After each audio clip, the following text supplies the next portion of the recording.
Hey everybody, it's Chris Bumbray for JoBlo from Cinemacon.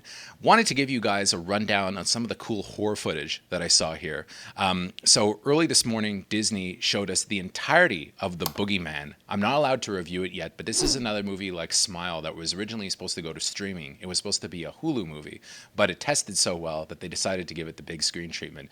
Looks like they put a little bit more money into it too, and gave it kind of a more of an epic scale. So Sophie Thatcher from Yellow Jackets stars in it, and it's an adaptation of the Stephen King novella. It's about, of course, a boogeyman type character that kills children. It's very dark for a movie that's PG-13. Chris Messina co-stars, and the kid that played Princess Leia on Obi-Wan Kenobi actually plays Sophie Thatcher's sister in this. She's less annoying than she was on Obi-Wan in this movie. I actually really enjoyed what I saw of the Boogeyman so far, but I really can't say much more than that. Suffice to say, I think it's probably going to be a pretty solid-sized hit. I mean, it's PG-13. It's not barbarian, but very much in the mode of Smile. I think people are going to enjoy it.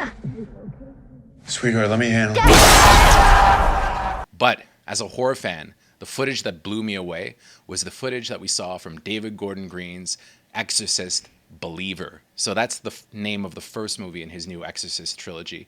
As there was Leslie Odom Jr. as a father whose daughter ends up possessed by the devil. But what's kind of interesting is that she's not the only one that's possessed. Her best friend is possessed too. They disappear in the woods one day, and they come back after 3 days, and they have no memory of where they've been. They think they've only disappeared for 3 hours, but it's really been 3 days.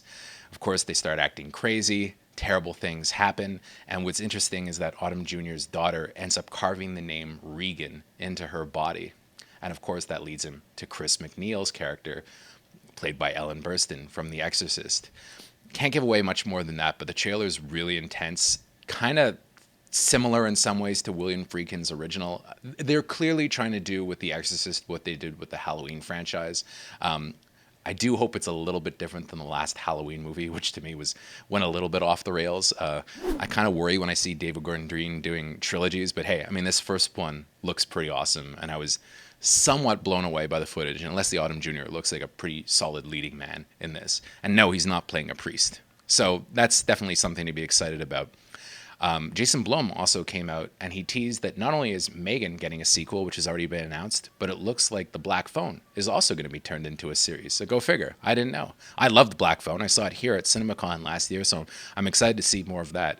But besides that, relatively light on the horror stuff. We didn't even see anything from Last Voyage of the Demeter, but suffice to say, The Exorcist looks pretty amazing. If you want to know more about what I saw at Cinemacon, make sure to head over to JoBlo Originals and check out all of our reports that I've been filing. We've seen so much stuff.